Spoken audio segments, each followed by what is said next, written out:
He can detect risk in a $1 million decision. But when the woman he loves disappears, returns, hurts him, then says he is overreacting, he explains it for her.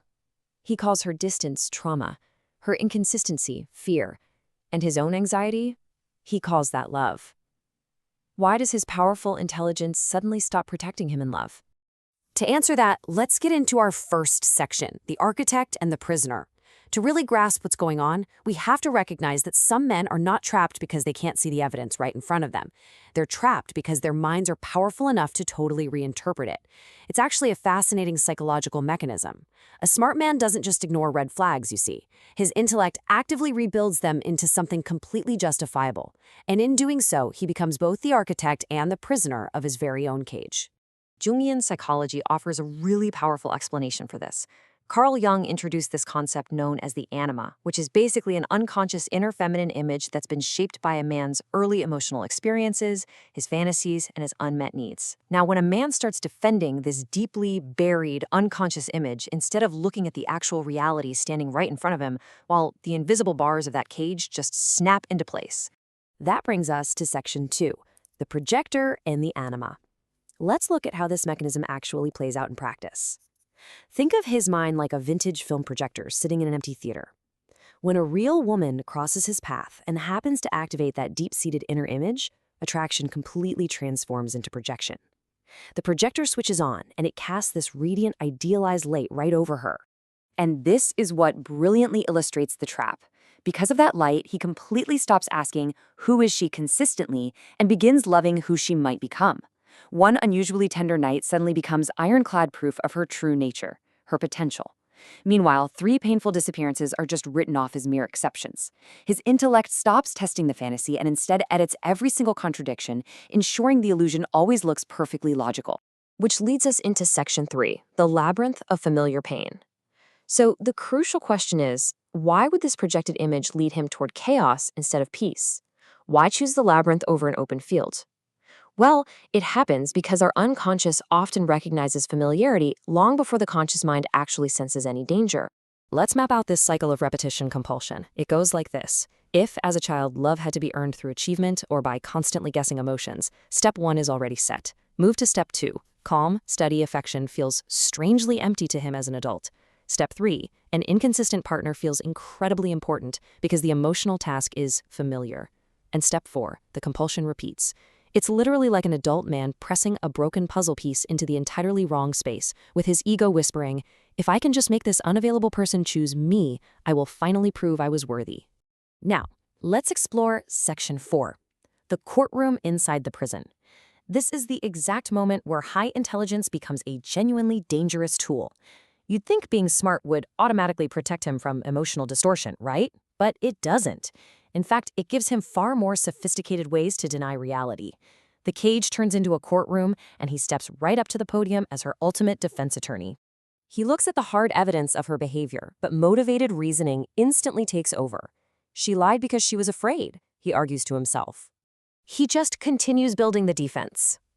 She withdrew because closeness overwhelms her. Notice what's happening here, though. He is studying her wounds so incredibly carefully that he completely stops measuring the effect her choices are having on his own life. She attacked my boundary because no one ever loved her safely. See?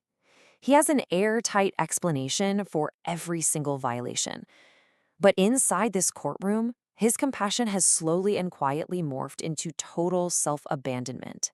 Listen, understanding why someone hurts you does not make the behavior harmless. His empathy has become a twisted obligation. The key to the cage is sitting right there in his hand, but he is just too busy building a better argument for the prison. Let's step back a bit for section 5, Nietzsche and the idealized future. If you think this kind of vulnerability is just a sign of an ordinary mind, history completely proves otherwise. Even the brilliant philosopher Friedrich Nietzsche was not immune to this kind of idealization. He appears to have loved Lou Salome deeply, but the romantic future he envisioned with her never became a reality, and that rupture caused him immense anguish. Now, her refusal did not make her a villain, and she wasn't responsible for his later collapse. The lesson here is simply that even a genius-level intellect can suffer terribly over an imagined future. Different century, same danger. The human mind still uses the exact same projector today. So how do we fix this? That's section 6, turning off the projector. How does the architect actually escape? Well, it's not by becoming colder, and it's definitely not by assuming every difficult partner is manipulative. To break out, he has to reach up and turn off the projector. And he does that by asking 3 specific questions that projection simply cannot survive. Am I responding to her repeated behavior or to the person I believe she could become? Potential is not a relationship. Patterns are. That right there is the foundational reality that completely shatters the illusion of the idealized future. If a close friend described this exact relationship, what would I tell him to do? This kind of psychological distance is absolutely critical because it instantly strips away that protective story that ego creates to defend the fantasy. When I calmly set a reasonable boundary, does the relationship become more honest, or am I punished with silence, guilt, ridicule, or withdrawal? You see, a healthy relationship might have disagreements, sure, but it can face reality. Projection cannot. It needs to constantly edit the evidence to survive. And finally, section 7, choosing reality over illusion. The architect only finds the exit when he finally looks at reality without the blinding light of the projector. He sees neither a monster nor a flawless goddess. He just sees someone separate from himself, whose behavior he can finally evaluate objectively. Love can tolerate reality. Projection must constantly edit it. This is the ultimate realization that separates true affection from an unconscious fantasy.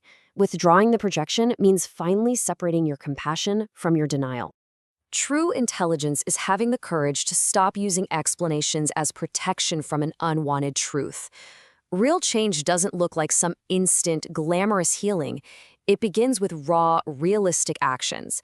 Admit you are not okay, stop acting as her defense attorney, maintain a boundary without apologizing for it, and stop chasing the silence. Because only by choosing the pattern over the promise does the cage door finally open, allowing him to become the architect of his own peace. Which of the 3 questions was hardest for you to answer honestly?